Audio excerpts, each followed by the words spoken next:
aconteceu a Grande Depressão? Alternativa A, de 1929 a 1930. Alternativa B, de 1951 a 1953. Ou alternativa C, de 1959 a 1960. Vai pensando aí. No final do programa, você confere a resposta.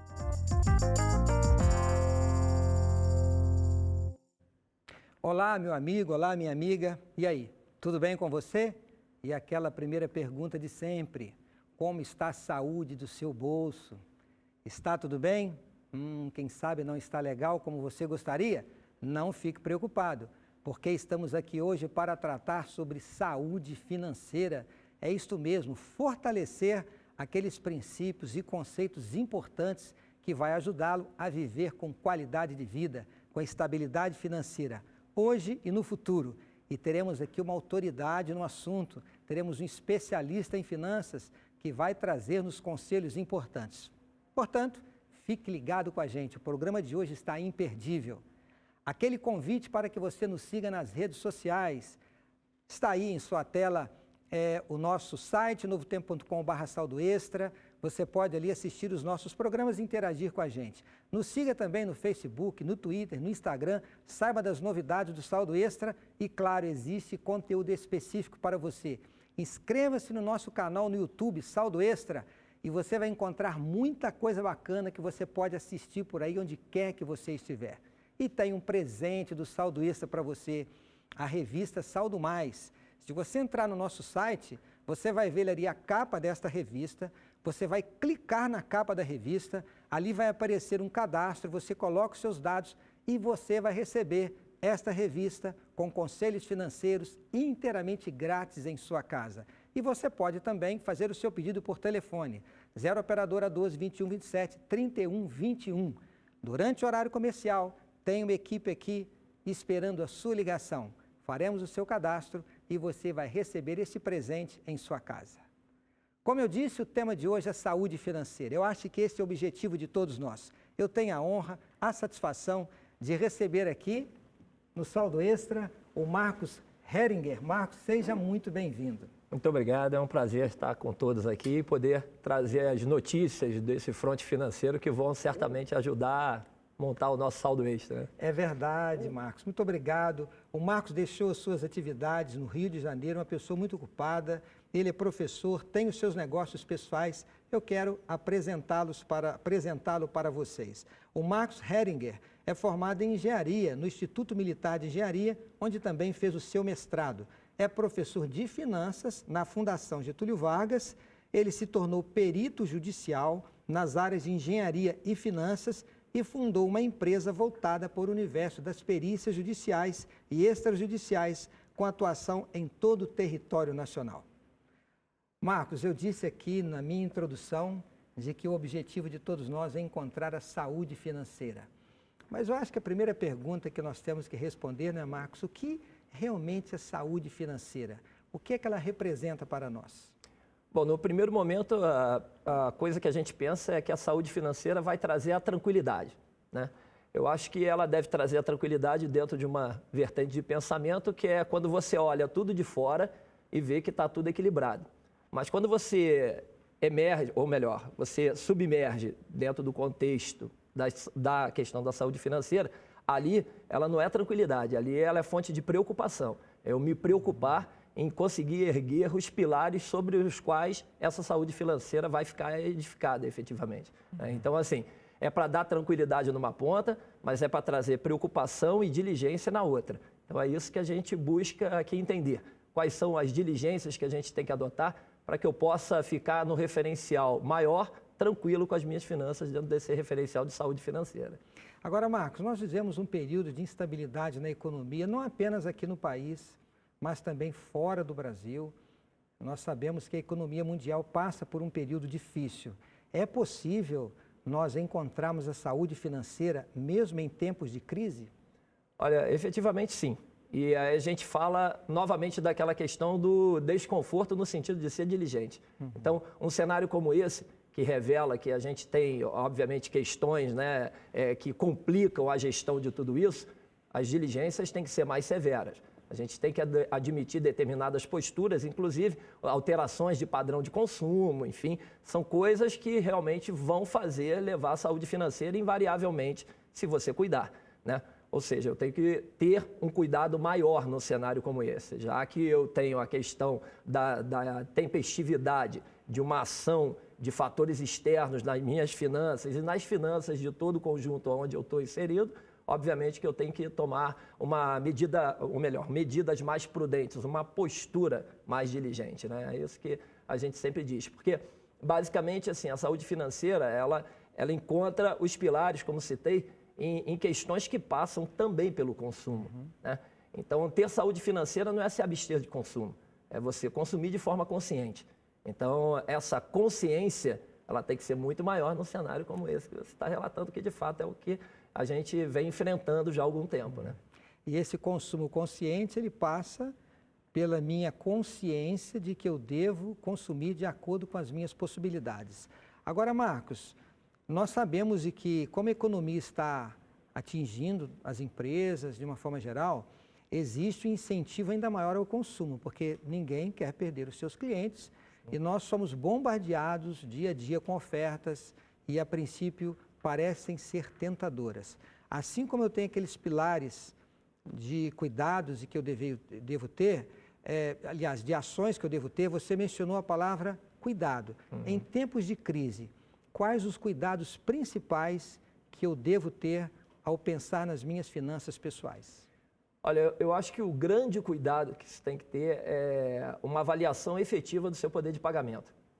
Como está o seu orçamento? De que maneira ele ainda é capaz de acomodar despesas, que sejam despesas que são despesas que estão emergindo de uma situação emergencial, enfim, ou aquelas despesas que você tranquilamente poderia postergar, enfim. Então, ter essa visão, a gente percebe que, há tanto tempo trabalhando com isso, uma pergunta muito difícil de ser respondida é exatamente, bom, e aí, quanto você pode gastar? Porque saber quanto se pode gastar passa por você saber exatamente quanto se ganha, e isso é muito fácil, porque muitas vezes é assalariado, tem ali o contra-cheque, ele sabe exatamente quanto está sendo creditado na conta dele na função de proventos. Né? Agora, quanto exatamente você gasta com a manutenção do seu custo fixo, né? Sem as estripulias financeiras, pensando só naquilo que você precisa para fazer a manutenção do dia a dia seu e da sua família. Então, essa resposta dificilmente vem de forma tão direta quanto você recebe. Então, se eu não sei exatamente quanto eu gasto, a relação entre o que eu gasto e o que eu recebo é fundamental para decidir, para tomar decisões no sentido de até onde eu posso ir, até onde o meu orçamento ainda comporta uma despesa a mais, né? Então, como essa segunda pergunta vem com uma resposta muito precária, automaticamente vai tornar precária também a decisão. Então, assim, é importantíssimo que tenha um mapeamento do seu orçamento, não só do que ganha, como também do que gasta. E como eu falei, reiterando, essa segunda parte é a parte mais delicada da coisa, porque muitos gastos, às vezes, o cidadão ele nem avalia que está fazendo, né? E aquela, não, mas isso aqui é pouquinho, eu também não vou registrar uma coisa que seja tão pequena dentro do meu orçamento, mas é de um conjunto de pequenas coisas que você tem grandes impactos no orçamento, né? Verdade, Marcos. Eu, inclusive, quero dirigir a você, querido telespectador, convidá-lo a acessar o nosso site, novotempo.com/saldoextra, e lá você vai encontrar algumas planilhas sugestivas para você montar o seu orçamento. Agora, eu já quero adiantar aqui que não precisa de uma planilha eletrônica para você fazer o orçamento. Não é isso, Marcos? Um papel, um lápis, uma borracha, a calculadorazinha aí do seu telefone são suficientes para que você coloque no papel o que você ganha e o que você gasta. Faça esse exercício se você não começou a fazer. Agora, Marcos, recentemente nós recebemos muitas perguntas de um cônjuge, normalmente são as mulheres que estão reclamando mais, de que a situação financeira está difícil. Essa pergunta tem vindo, como eu disse, com certa frequência, que a situação financeira está difícil, que ela quer fazer a sua parte, mas o outro lado não está fazendo. Como que nós tratamos esse assunto dentro de casa? Porque normalmente quem ganha, o provedor principal é o pai. Sim. Mas hoje nós sabemos que as mães estão trabalhando e tem os filhos em casa que gastam. Como que eu trago este assunto para dentro de casa e consigo o engajamento e envolvimento da família? Esse é um ponto extremamente delicado, né? Porque a gente entende, sobretudo, nos cenários onde já existe, né, pontuado um problema, né, financeiro, muitas vezes o próprio chefe de família ele se fecha dentro daquele problema, né, porque externar isso, às vezes, representa uma fragilidade e uma capacidade baixa dele de fazer a gestão das finanças familiares. Né? Então, essa coisa tem que ser quebrada, porque é um problema de todos. E se você não trouxer essa conscientização para dentro de todo o conjunto familiar, fica difícil de você, muitas vezes, conduzir a coisa para uma resolução. Então, eu estou com problemas financeiros aqui e vou tentar tomar as minhas medidas. Mas, às vezes, a esposa não está sabendo, os filhos muito menos. Né? Então, acho que uma conversa franca, né, trazendo todos, invariavelmente, até os menorzinhos, enfim, para essa, não para discussão, mas para sensibilização do problema, eu acho que é fundamental. E, assim, muitas vezes a gente percebe que, não, mas ele é muito pequenininho, não vai entender isso. Mas dê a ele a oportunidade de receber pílulas de conhecimento de finanças, de perceber que, eventualmente, a coisa pode ser complicada. Né? Ainda que o cenário seja virtuoso, essa coisa pode não perdurar. Então, eu vou enfrentar questões, né, enfim, ruins dentro do contexto de finanças e é fundamental que todos estejam conscientes e trabalhando em prol da resolução. Então, dê essa consciência, mostre, lembra que o papai falou daquele problema e tal, olha como é que a gente está pensando em resolver. Não vai, obviamente, ter um alcance para assimilar tudo que está ali, mas certamente alguma coisinha já vai ficando e vai construindo o cidadão dentro desse contexto de finanças mais consciente. Essa que é a proposta. A gente, na verdade, dentro de todo esse conjunto da obra, a gente tem uma troca de água de aquário, né? Onde você não pode pegar esse aquário e virar de ponta cabeça, senão o peixe vai morrer. Então, a gente vai trocando isso aos poucos e, quem sabe, depurando isso, a gente vai ter muito mais consciência financeira que está faltando bastante no nosso cenário. Ou seja, esse equilíbrio, ele não virá da noite para o dia. São várias ações, decisões que vão se tomando dia a dia até que encontre estabilidade financeira. A propósito, Marcos, vale destacar aqui aos pais esse envolvimento dos filhos, ter um comportamento correto em relação às finanças dentro de casa. Marido e mulher que ficam brigando por questões financeiras, a imagem que transfere para os filhos é que dinheiro é um problema, né, Marcos? Dinheiro não é um problema.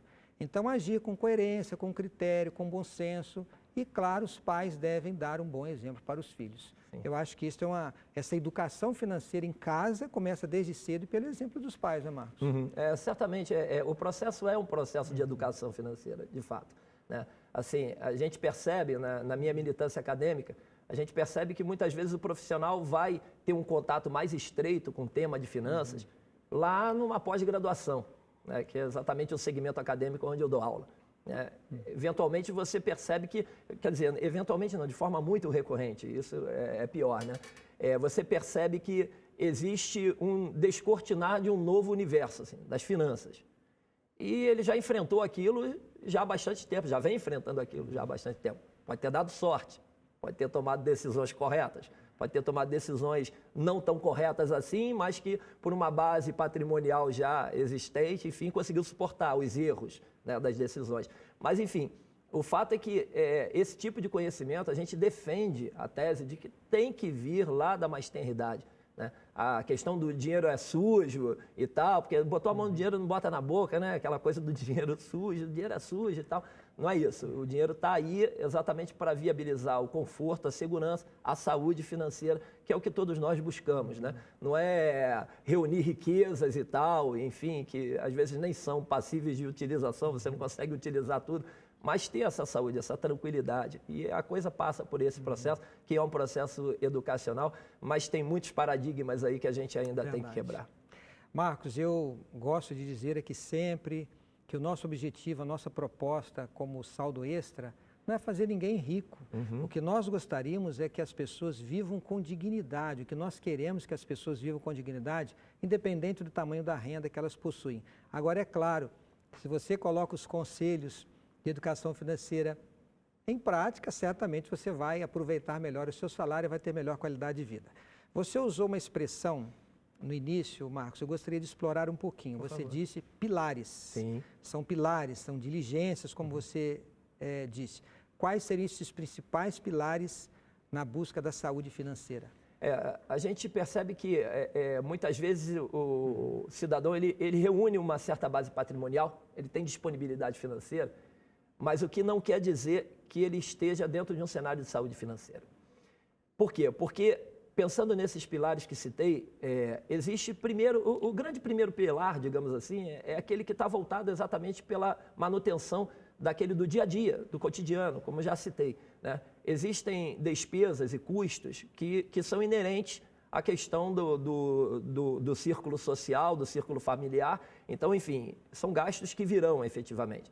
Então, eu tenho que estar preparado para isso. Então, o grande primeiro pilar é construir essa estrutura de tal maneira que eu consiga viabilizar o pagamento de tudo isso, que está associado exatamente à manutenção da minha questão mínima, assim, dos meus custos fixos e tal, conta de energia, telefone, hoje muito comumente a TV a cabo, enfim, todo aquele resto que a gente sabe que permeia aí as finanças pessoais. Bom, se eu viver só fazendo isso, eu vou estar caminhando sob o fio da navalha, né? Ou seja, qualquer bobeada que eu dê, eu vou me machucar, porque eu não vou ter muita mobilidade. E essa mobilidade é importantíssima dentro do contexto da saúde financeira, porque nem sempre as minhas finanças, o meu orçamento vai contemplar só esse conjunto básico de custos e despesas.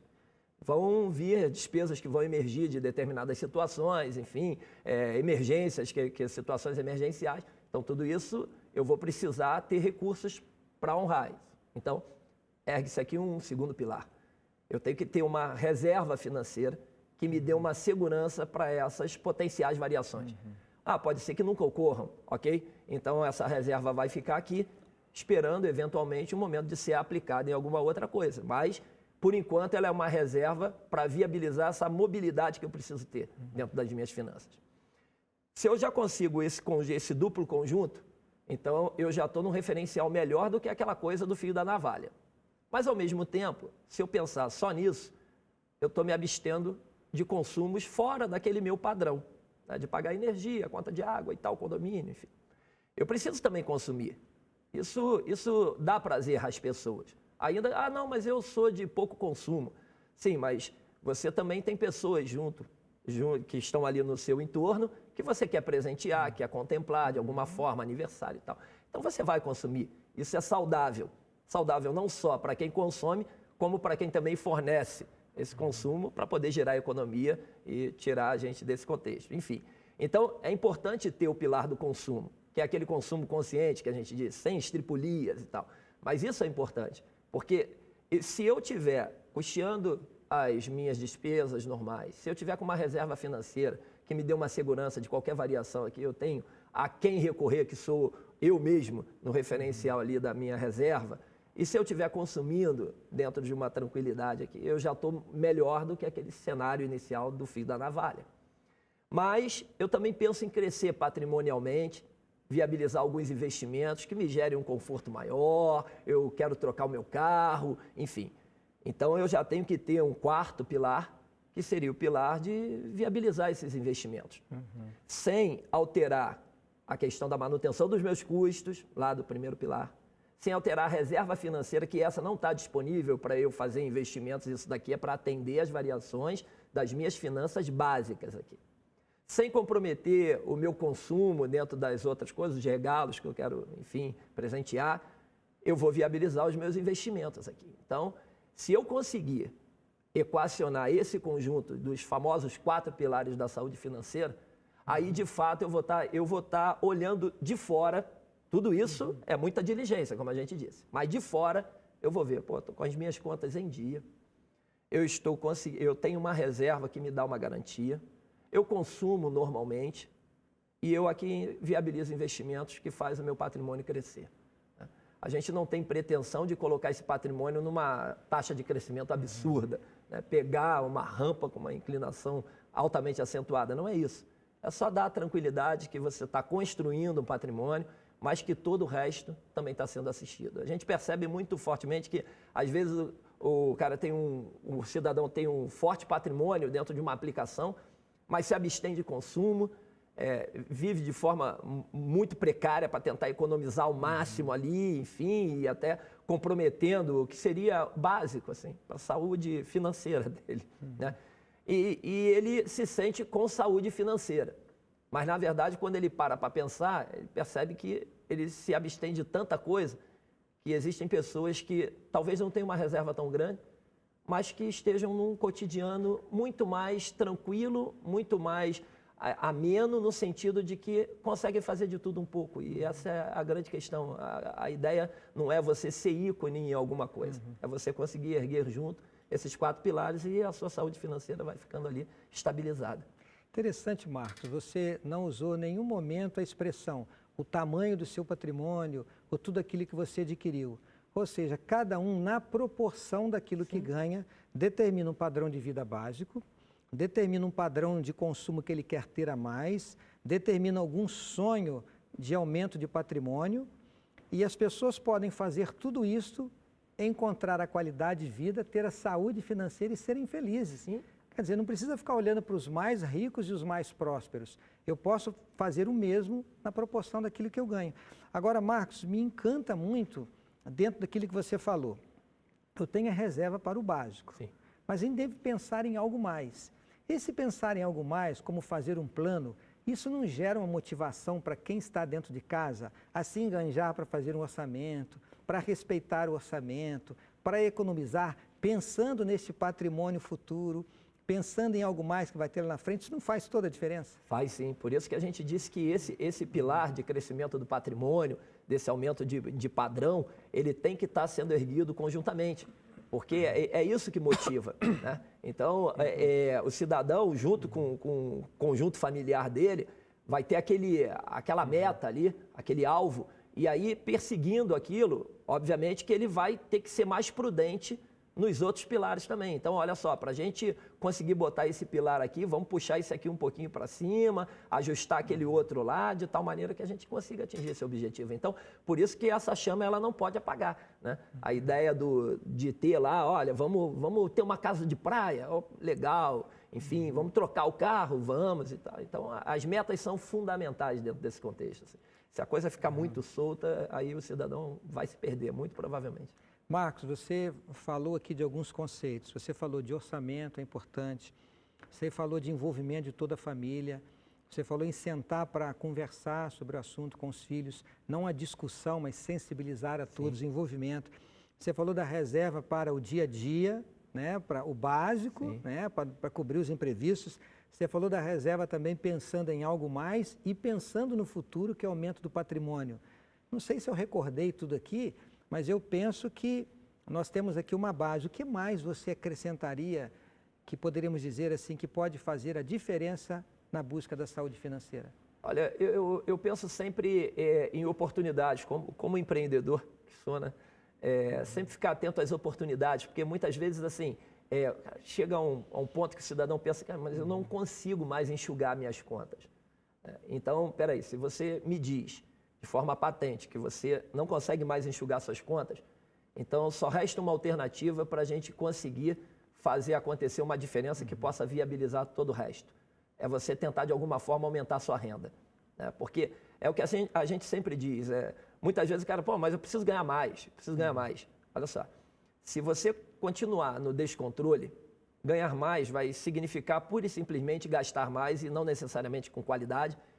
E o que vai acontecer é que você vai continuar tendo problemas. E detalhe, se você ganhar muito, talvez os seus problemas sejam muito maiores do que agora que está ganhando pouco, né? Então, enfim, a grande questão e a grande busca auxiliar a tudo isso é exatamente eu conseguir descolar os meus gastos das minhas receitas, de tal maneira que essas receitas fiquem acima, obviamente, né?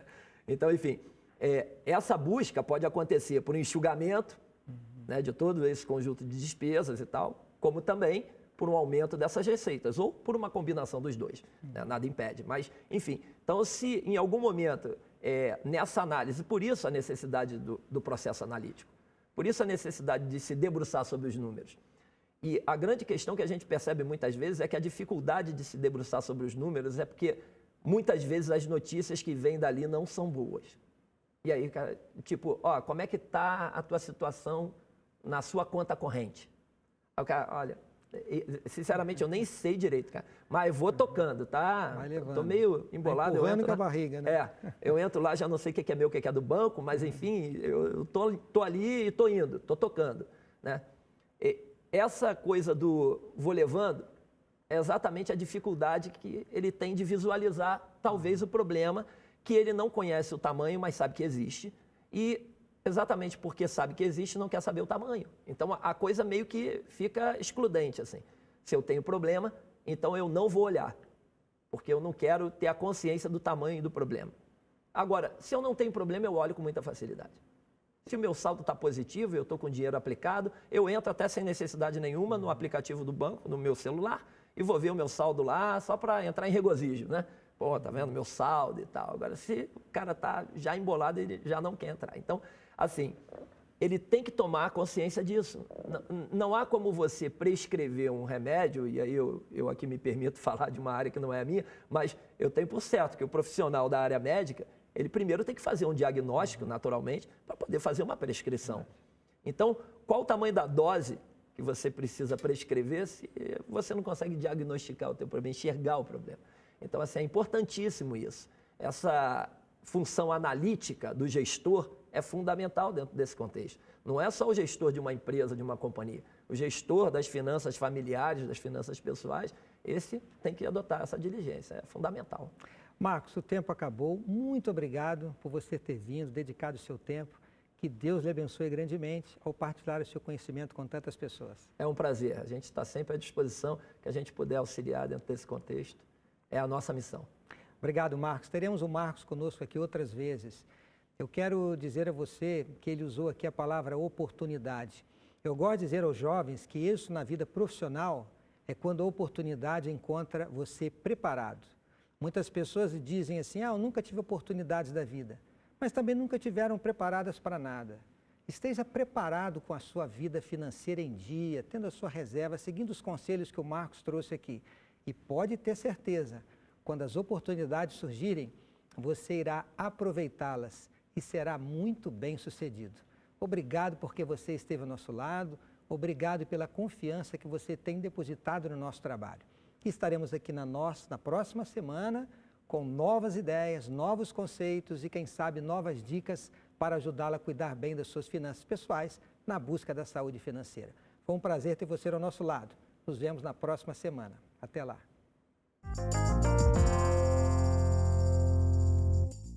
Quando aconteceu a Grande Depressão? Se você respondeu a alternativa A, você acertou. O período de recessão econômica internacional, conhecida como a Grande Depressão, aconteceu de 1929 a meados dos anos 30. Começou nos Estados Unidos com a queda da Bolsa de Valores de Nova York. O quiz do saldo fica por aqui. Até a próxima semana. Tchau!